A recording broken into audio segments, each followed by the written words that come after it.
Fala galera, essa é mais uma aula do Projeto Físicos do YouTube. Hoje eu vou falar sobre a teoria de calorimetria. O professor Ives, lá do Física Total, vai resolver exercícios com vocês. No final desse vídeo vai ter um card para você clicar e assistir o vídeo dele, beleza? Se você não conhece o projeto ainda, dá uma olhada aqui na descrição. Tem todos os canais participantes, se inscreve em todos eles para você ficar ligado em todos os vídeos que saem segunda, quarta e sexta. Mais um detalhe, tem aqui também a playlist com todos os vídeos que já saíram até hoje, pra você se dar bem no Enem, beleza? Vamos nessa?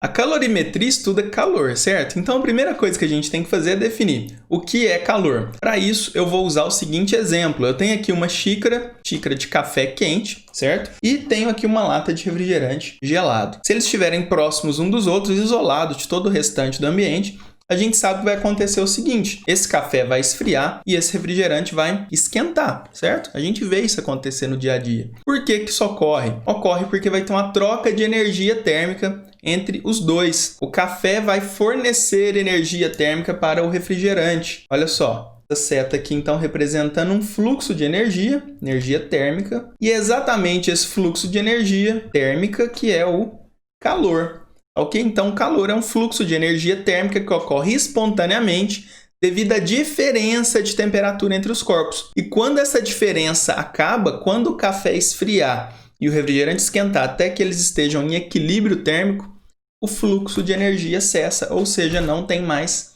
calor. Beleza? Vale frisar aqui que esse fluxo espontâneo só ocorre do de maior temperatura para o de menor, tá? Para ter o contrário, para ter algo frio fornecendo calor para algo quente, a gente precisa de trabalho, realização de trabalho. E a gente vê isso lá na termodinâmica, tá? É muito importante não confundir calor com temperatura. No dia a dia a gente fala assim: ah, hoje está muito calor. Não é correto falar isso, tá?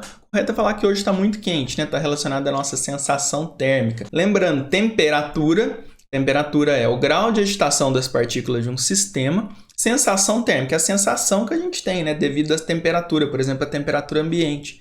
A gente pode ter aí sensações térmicas diferentes, ou quando a gente pega essa xícara de café, a gente pode ter a sensação de quente, ou essa lata a sensação de frio, devido às trocas de calor entre sua mão e o objeto, tá ok? Então não confundam nem temperatura, nem sensação térmica com calor, certo? Como calor é energia, a unidade que a gente usa para calor é a unidade de energia. É muito usual, muito comum a gente usar caloria, né? A abreviação aqui é cal, tá ok? Uma caloria, gente, é a quantidade de energia necessária para aumentar em 1 grau Celsius a temperatura de 1 grama de água de 14,5 graus Celsius para 15,5 graus Celsius. Isso ao nível do mar, ok? 1 caloria, então. Mas no sistema internacional, a gente usa joules, ok? A relação entre caloria e joules foi definida experimentalmente, exatamente por James Joule, ok? E aí a gente tem a seguinte relação: 1 caloria é igual a 4,186 joules. É importante lembrar desse valor, tá? Pelo menos 4,18 aí costuma precisar bastante de usar. Mas apesar que os exercícios costumam trazer isso. Mas é bom lembrar, não custa nada, né? Beleza? Então, ou caloria ou joule. Podemos colocar aí múltiplos e submúltiplos, né? Normalmente múltiplos. Quilocalorias, quilojoules. Beleza? Quando fornecemos calor para um corpo, podemos ter duas situações. Uma, a temperatura dele subir, e outra, o estado físico dele se alterar. Então, olha aqui a seguinte situação, ó. Vou chamar aqui de 1, 2, 3 e 4. Então, no momento 1, liguei a chama. A água está a uma certa temperatura inicial, temperatura 1, chamar aqui de θ1. O fogo está ligado, né? Eu tenho uma chama fornecendo calor, a temperatura vai subindo. Chega aqui a θ2, até que chega na situação 3 a uma temperatura θ3, e nessa temperatura eu começo a ter mudança de estado físico, eu atingir a temperatura de ebulição da água. A gente sabe que ao nível do mar isso é 100 graus Celsius, né? Galera, quando eu atingo essa temperatura θ3 aqui, temperatura de ebulição da água, e eu continuo com o fogo ligado, a temperatura para de se alterar, para de subir. E o que acontece agora é a mudança de estado físico. Então, eu tenho aqui ó, uma temperatura 4 que é igual à temperatura 3. A temperatura não se altera. Quando a água começa a ferver lá no seu fogão, você está lá fazendo um café, por exemplo, que você está lá com a chama ligada, enquanto a água estiver ali fervendo, ela vai evaporando, a água vai secando, né? O nível vai descendo de água, tá vendo aqui o nível descendo, a temperatura não muda. Se você tiver um termômetro em casa, tenta fazer esse experimentozinho, com cuidado, tá? Com supervisão de preferência. Coloca o termômetro lá, você vai ver que ele não muda a temperatura quando estiver tendo mudança de estado físico, tá ok? Se a gente analisar isso num gráfico, olha só como fica esse gráfico. Vamos supor aí que aquela situação ali que eu demonstrei começou aqui a 20 graus Celsius. Eu vou fornecendo calor, ao longo do tempo a temperatura vai subindo até chegar na temperatura de mudança de estado físico, no caso da água ali, né? Ebulição a 100 graus Celsius ao nível do mar. A partir do momento que chega na temperatura da mudança de estado físico, a temperatura fica constante até que se complete essa mudança de estado físico. No caso da água fervendo na panela, como a gente não coleta o vapor, né? Não tem como a gente continuar. Depois que toda a água líquida virar vapor, não tem como a gente continuar esquentando ele, tá? Mas se a gente coletasse, sim. Beleza? Então, esse gráfico aqui mostra isso, a temperatura subindo, tá? E a temperatura constante quando tem a mudança de estado físico, beleza? A gente vai analisar separadamente as situações. A situação que eu estou fornecendo calor e a temperatura sobe, e a situação que eu estou fornecendo calor e a mudança de estado físico ocorre. Olha só. Primeiro vamos analisar então a situação que o calor provoca uma mudança de temperatura. Olha só, quando eu tenho o recebimento ou a perda de calor provocando um aumento ou diminuição de temperatura, a gente vai chamar de calor sensível, tá? Gente, a energia do mesmo jeito que está sendo trocada, a energia térmica está sendo trocada aí entre corpos. Porém, a gente chama aqui de calor sensível só para poder diferenciar da situação onde tem mudança de estado físico, que a gente vai ver já já. Ok? Vamos considerar a seguinte situação aqui. Tenho, então, uma chama ligada aqui na base desse recipiente, que tem água, e tem um termômetro aqui. Inicialmente, a temperatura é θ0. Essa chama fornece calor, então, a esse corpo, né? A esse conjunto, tanto ao copo quanto à água que nele está contida. A gente vai chamar esse calor de quê? Quantidade de calor, tá? Quanto de calor está sendo fornecido aqui. Depois de um certo tempo, então, tinha uma temperatura θ0, passou a ser θ. Reparem, então, que eu vou ter uma variação de temperatura, que a gente chama de Δθ, que é a temperatura final menos a temperatura inicial. Tudo isso por causa desse fluxo de energia, né, do calor que está sendo fornecido ao sistema. Concordam que quanto mais calor eu fornecer, mais essa temperatura vai se alterar? Eu estou fornecendo mais energia para o meu sistema, né? As moléculas desse sistema, as partículas, vão ficar cada vez mais agitadas, a temperatura vai ficar subindo. Eu consigo relacionar, então, essa quantidade de calor que eu forneci com o tanto que a temperatura está variando. Se eu fizer a razão entre isso, razão entre a quantidade de calor Q dividido por quanto a temperatura variou, eu vou ter o que a gente chama de capacidade térmica do corpo. A gente usa aqui um C maiúsculo. A capacidade térmica do corpo, então, é a quantidade de calor que ele recebeu dividido por quanto sua temperatura variou. Beleza? Vamos supor que eu forneci 500 calorias para esse objeto e ele aumentou sua temperatura em 10 graus Celsius. Quanto eu teria de capacidade térmica? 500 dividido por 10, 50 calorias por grau Celsius. Ou seja, a cada 50 calorias que eu fornecer de calor para esse objeto, ele vai aumentar sua temperatura em 1 grau Celsius. Então, a unidade aqui de capacidade térmica vai ser uma unidade de energia dividido por uma unidade de temperatura. Como eu disse, pode ser caloria por grau Celsius. Se for no sistema internacional, joule por Kelvin.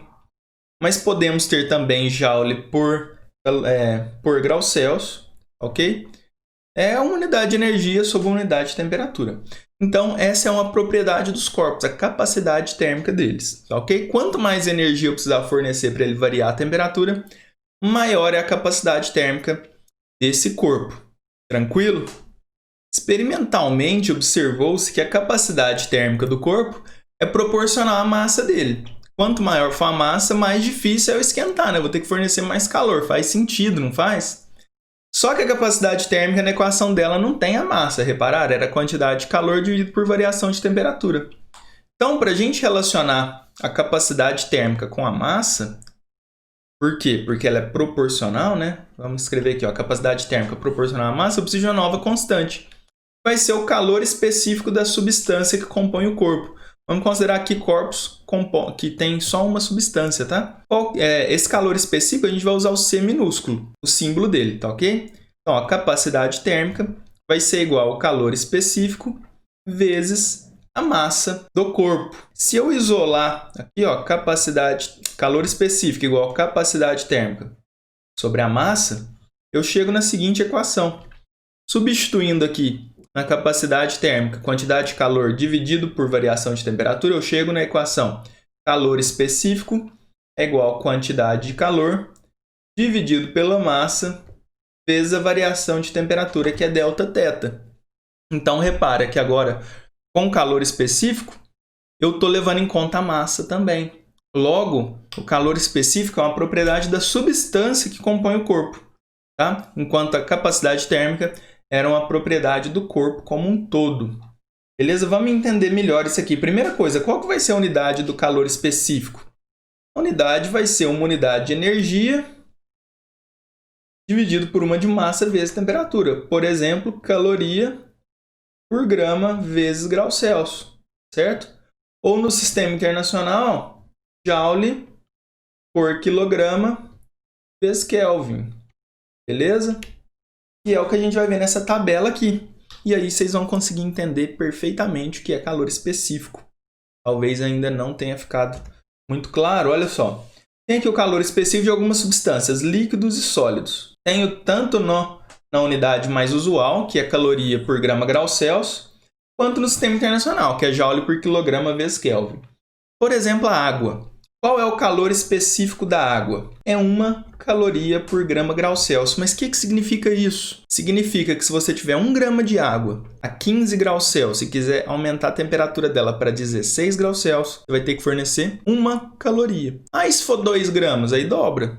Vai precisar de 2 calorias. E se for em 2 graus Celsius que eu quiser aumentar, também dobra. Então, esse valor aqui me fornece a quantidade de calor necessário para aumentar em 1 unidade a temperatura de 1 unidade de massa, né? Seja 1 grama ou quilograma aqui, quando eu estiver no sistema internacional. Se eu quiser passar para o sistema internacional, é só multiplicar por 4.186, ó. Então vai ficar 4.186 joules de energia para aumentar em 1 Kelvin a temperatura de 1 quilograma de água.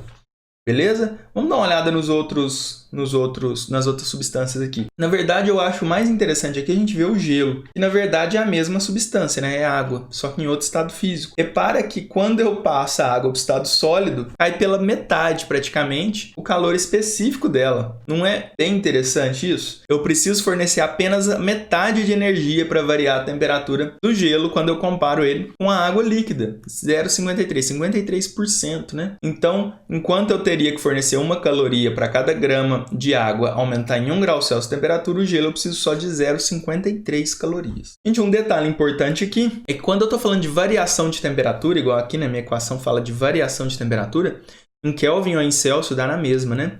Se eu aumentar 10 graus Celsius a temperatura de uma substância, eu estou aumentando em 10 kelvins também. Tá? Então, a gente não vai precisar transformar a temperatura aqui de Celsius para Kelvin ou vice-versa, porque eu estou falando de variação de temperatura. Galera, aí a gente tem aqui uma equação que a gente vai chamar de equação geral da calorimetria, e na verdade é essa equação do calor específico, só que eu isolo essa quantidade de calor, certo? Para eu ter uma equação para calcular a quantidade de calor, e a gente acaba chamando ela de equação geral da calorimetria. Vai ficar como? Essa quantidade de calor isolada ali, ó. Quantidade de calor é igual a massa vezes o calor específico da substância vezes a variação de temperatura. Então, repara aqui, ó, com essa equação, que na verdade é a mesma daqui de cima, só ficou um pouquinho, talvez, mais bonitinha, porque tá uma linha só, né? Não tem nada dividindo. Eu consigo encontrar qualquer uma dessas incógnitas, né? Basta eu ter outras 3. Então, quantidade de calor sensível, né? Estamos falando aqui de calor sensível, é igual a massa vezes calor específico da substância, vezes a variação da temperatura dela. Muito cuidado com as unidades aqui. Como você vai saber qual unidade usar? A regra aqui é a seguinte, na verdade não é uma regra. É uma dica. Olha no enunciado qual é a unidade do calor específico. Se ele te deu o calor específico, olha só, em caloria por grama grau Celsius, você vai ter que fazer o quê? Sua massa vai ter que estar em gramas. Olha, ele já te deu aqui, ó. Deixa eu escrever isso aqui, ó. Caloria por grama grau Celsius. Se o calor específico estiver em caloria por grama grau Celsius, sua massa tem que estar em grama, não é? A variação de temperatura em grau Celsius. Mas lembra que eu te falei que dá na mesma? Se estiver em Kelvin, você não precisa transformar, a não ser que esteja em Fahrenheit, aí precisa. Tá? E sua resposta, sua quantidade de calor vai dar em quê? Vai dar em calorias. E se tivesse em joule por quilograma vezes Kelvin? Sua massa tem que estar em quilograma. Sua variação de temperatura precisa estar em Kelvin? Não, porque dá na mesma, tá? Mas aí sua resposta vai dar em joules. Então sempre se for fazer esse exercício, se oriente pelas unidades analisando o calor específico. Agora, se ele quer que você encontre o calor específico no exercício, aí a unidade dele vai depender das outras unidades, né? Aqui embaixo a unidade de massa vai ser a unidade que você usar para massa. A unidade de temperatura aqui vai ser grau Celsius ou Kelvin, vai depender do que você usar, mas lembra que dá na mesma, né? E a unidade de energia aqui em cima vai depender da unidade que você usar para energia. Beleza? Mas não tem segredo nenhum. É muito tranquilo. O Ives vai resolver exercício disso com vocês. Vocês vão ver que é bem de boa. Beleza? Calor sensível.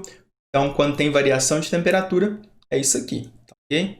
Para a gente entrar agora na situação em que o calor provoca mudança de estado físico, né? A gente precisa primeiro lembrar os nomes, né? A nomenclatura dessas mudanças. Olha só. De sólido para líquido, a gente tem a fusão. De líquido para gasoso, a gente tem a vaporização. E quando é o contrário, né, de gasoso para líquido, liquefação. E de líquido para sólido, solidificação. Tem a sublimação direta e indireta, que é quando passa de sólido para gasoso ou de gasoso para sólido. Mas isso não vai ser importante aqui para a gente. Beleza? São só esses que a gente precisa lembrar.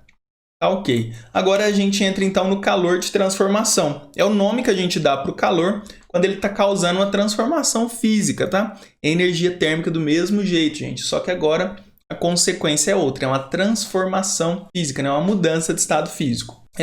Quando a gente tem a substância já na temperatura de mudança de estado físico, por exemplo, eu tenho gelo a 0 graus Celsius, ele está a ponto de começar a fundir. Ele ainda é sólido. Qualquer quantidade de energia que eu fornecer para ele, ele vai começar a derreter. A gente tem uma certa quantidade de energia que eu tenho que fornecer para cada massa de gelo que eu tiver. Então, eu tenho uma certa quantidade de energia, ó, que para uma certa massa que eu tiver. Essa relação entre quantidade de energia necessária e massa é o calor latente de fusão. Nesse caso que eu estou falando de fusão, ou poderia ser de vaporização, né? Então, pode ser, generalizando, né, o calor latente de transformação. Vai depender de qual transformação a gente está falando. Então, ele me dá quanto de energia eu preciso para cada unidade de massa que eu tiver. Por exemplo, então, pode ser em caloria por grama, pode ser em joule por quilograma no sistema internacional, né? Pode ser em quilojoule por quilograma, por exemplo. Tá? Vai depender aí da situação. Pode ter várias unidades.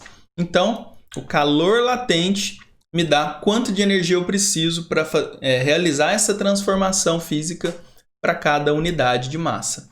Vamos dar uma olhada nessa tabela aqui que tem um detalhe muito importante e interessante. Olha só a água. A água, eu tenho 2 calores de transformação para ela.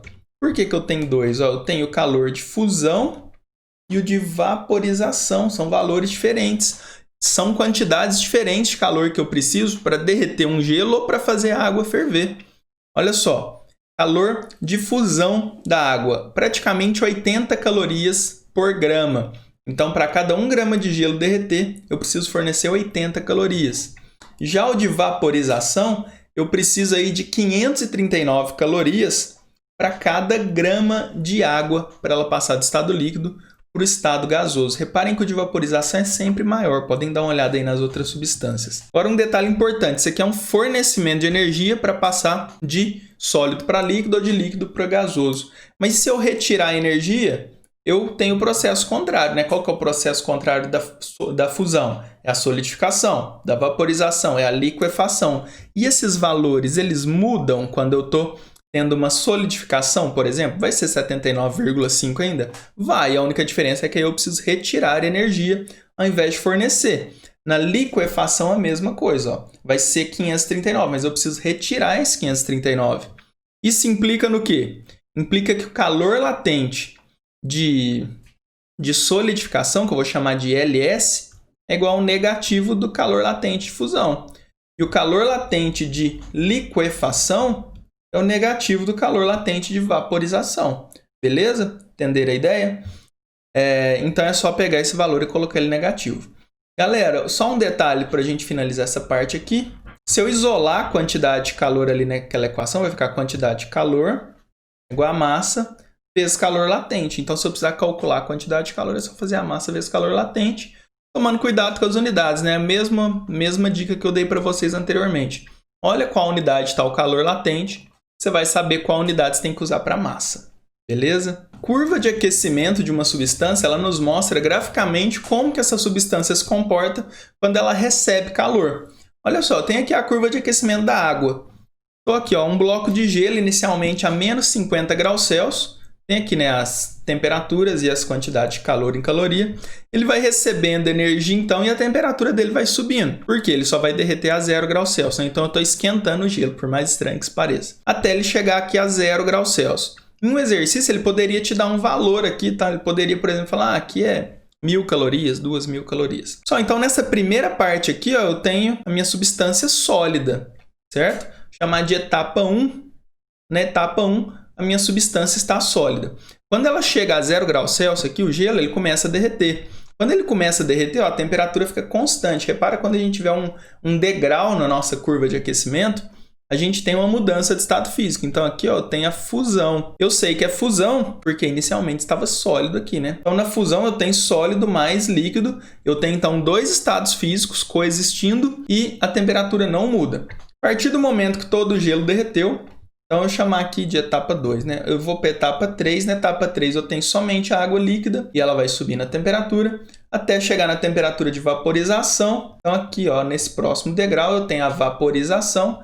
E aí eu tenho líquido mais gasoso. Seria a minha etapa 4 aqui. Aqui na física do ensino médio a gente não costuma pôr a etapa 5 aqui, que seria aquecendo o gás, tá?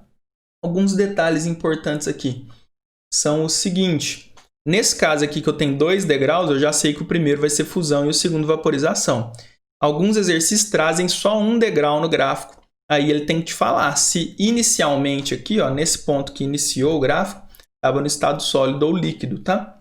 Ele tem que te informar isso. Quando tem 2 degraus, não. Um vai ser fusão, outro vaporização. Ok? Para que serve esse gráfico aqui? A partir de um gráfico desse, gente, se ele te der os valores aqui de quantidade de calor, te der a massa, você consegue, por exemplo, determinar qual que é o calor específico no estado sólido aqui dessa substância, no caso o gelo. Ou você consegue determinar qual é o calor latente de fusão, ou o calor específico no estado líquido, ou o calor latente de vaporização. Tudo isso aplicando a equação do calor sensível nas etapas que tem mudança de temperatura, ou a equação do calor latente na etapa que tem mudança de estado físico. Certinho? Só isso, é só aplicar então as duas equações que a gente viu. Ó. Q igual a M vezes C vezes delta θ, ou Q igual a M vezes L. A primeira equação eu usaria na situação, na parte 1 e na parte 3, e a segunda equação na parte 2 e na parte 4. Galera, agora eu vou falar sobre potência térmica com vocês, olha só. Quando a gente tem, por exemplo, uma chama de um fogão, vocês já repararam que você consegue regular, né? Fogo alto, fogo baixo, o que eu estou mudando ali? Estou mudando a potência térmica, eu estou mudando quanto de calor vai ser fornecido para minha panela, por exemplo, em um certo intervalo de tempo. Então, potência é a quantidade de calor dividido pelo tempo que gasta para fornecer esse calor. Quanto mais calor eu fornecer em um certo tempo, maior é a minha potência. Então, quando eu aumento a chama do fogão, eu estou aumentando a potência térmica. Ok? Qual que vai ser a unidade de potência térmica aqui? No sistema internacional, joule por segundo, que é a mesma coisa que watts, né? Mas pode aparecer caloria por segundo, caloria por minuto. Pode aparecer qualquer coisa que seja unidade de calor, né, de energia, por unidade de tempo, tá? Tranquilo? Detalhe importante aqui é que aqui na quantidade de calor a gente pode substituir pela equação do calor sensível ou do calor de transformação. do calor sensível, por exemplo, ficaria massa vezes calor específico, vezes variação de temperatura, dividido aí pelo tempo. Se fosse calor de transformação, seria massa vezes calor latente. Certo? Tranquilo, né? Só substituir aí. Para a gente finalizar essa aula, falta só uma coisa. Princípios das trocas de calor. Eu tenho lá os dois corpos, olha só, parecido até com o que eu propus para você no início da aula, só que agora é um cafezinho e um sorvete dentro de uma caixa térmica perfeitamente isolado. Só vai trocar calor entre esses dois corpos aí, essas duas coisas boas aí. Eu não olhei aqui, deu até vontade de tomar um café. E um sorvete. Sorvete não sou tão fã, não. Até gosto, mas café não tomei ainda. Mas olha só. Galera, pensa comigo. Vocês já ouviram falar que energia não se cria nem se destrói, ela só se transforma, né? O que a gente vai considerar aqui então? O que a gente vai considerar não, né? O que acontece aqui então? Se eu tenho troca de calor entre esse cafezinho e esse sorvete, igual a proposta que eu fiz para você quando era o refrigerante, concordam que a energia não pode sumir? Ela não pode, se eu tô aqui num sistema isolado, uma caixa térmica, eu não posso perder essa energia para fora, para o ambiente externo. Concordam que exatamente o quanto de calor o meu cafezinho fornecer aqui, ó, para esse sorvete, chamar que tem uma certa quantidade de calor aqui, esse fluxo, concorda que exatamente o tanto de calor que o café perder é o tanto que o sorvete vai ganhar? Faz sentido, não faz? É algo, às vezes, você pensa, mas é óbvio, né, Flávio? Por que você está falando um negócio tão óbvio? É óbvio, mas às vezes a gente passa batido com isso. Então, a quantidade de calor perdida por um corpo tem que ser exatamente a quantidade de calor recebida pelo outro. Olha só o que acontece aqui, então. Onde que a gente chega com isso? Vou chamar o café de A e o sorvete de B, tá? A quantidade de calor que o A perde é exatamente igual à quantidade de calor que o B ganha. Se eu colocar isso aqui em módulo, eu posso ignorar o sinal. Então, a quantidade de calor trocada, perdida ou recebida pelo A é igual à quantidade de calor perdida ou recebida pelo B. Faz muito sentido, não faz? Se o A perdeu 100 joules de energia e só existe os dois nesse meu sistema, o A e o B, esse 100 joules só pode ter ido para o B, gente. Não pode simplesmente sumir. Se foi 200 joules que o A perdeu, o B só pode ter recebido 200 joules. Quando eu tiro o módulo disso aqui, fica o seguinte, ó. Fica QA igual menos QB. O que isso significa? Isso significa simplesmente que as quantidades de calor têm sinais opostos. O tanto que um ganhou é igual ao tanto que o outro perdeu, mas aí um é positivo, o outro é negativo. Afinal de contas, um ganhou e o outro perdeu. Olha só. Quando eu passo esse QB para o outro lado do igual, vai ficar QA mais QB igual a zero. O que significa isso? Significa que a soma das quantidades de calor trocada é zero. Ou seja, no final das contas, a quantidade de calor, a energia trocada aí, dá zero. Um tanto que um ganhou, o outro perdeu. Beleza? Mas e aí? Para que eu vou usar isso? Vocês devem estar pensando. Gente, isso aqui a gente vai usar para determinar, por exemplo, qual que é a temperatura de equilíbrio térmico nessa situação aqui.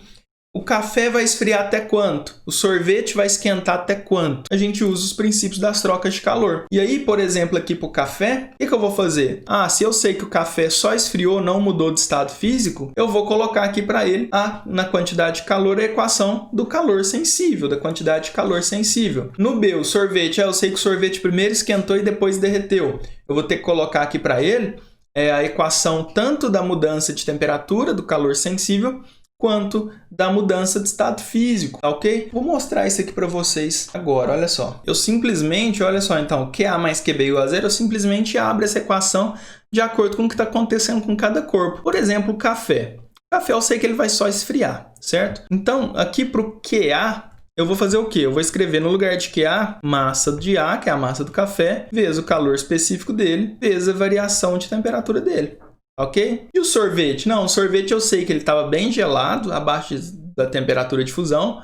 Então, primeiro ele esquentou e depois começou a derreter. O que vai acontecer? Eu vou ter que usar para o sorvete a massa dele, vezes o calor específico dele, vezes a variação de temperatura dele. Mas também vou ter que levar em conta o derretimento dele, a massa dele, vezes o calor latente de fusão desse sorvete. Tudo isso igual a zero. Isso se no equilíbrio eu ainda tiver sorvete, um pouco de sorvete sólido. Se ele tiver derretido completamente virado líquido, ainda tem que ter um outro termo ali para o sorvete dele líquido, tá? Não vou entrar nesse detalhe aqui agora. beleza? Só mais um detalhe antes da gente terminar, que pode acontecer também de aparecer calorímetro. Gente, é quando o recipiente tem que ser levado em conta. Por exemplo, essa xícara, ela não é ideal, eu tenho que levar ela em conta. Ela também vai trocar calor com o sistema. O que teria acontecido aqui numa situação dessa? Eu teria que aqui, ó, no termo do A, ter colocado a xícara. Ou colocado um terceiro termo aqui, um QC ou um QX para xícara. E aí, teria que ter levado em conta a capacidade térmica da xícara vezes a variação de temperatura dela, aqui ó, da xícara. Ok? Entraria esse termo aí do calorímetro. Se aparecer calorímetro, então não se esquece, é só pôr a capacidade térmica dele vezes a variação de temperatura. Beleza? É isso aí. Galera, essa então foi mais uma aula do Projeto Físicos do YouTube. O tema de hoje foi calorimetria. Vou deixar aqui do lado a playlist com todos os vídeos que teve até hoje. Vai lá dar uma olhada que tá muito bacana, se inscreve em todos os canais. E aqui embaixo tem a aula de exercício do professor Ives, referente a essa minha aula teórica, beleza? Se curtiu, deixa o like, se inscreve no canal, ativa as notificações. Um abraço e até mais!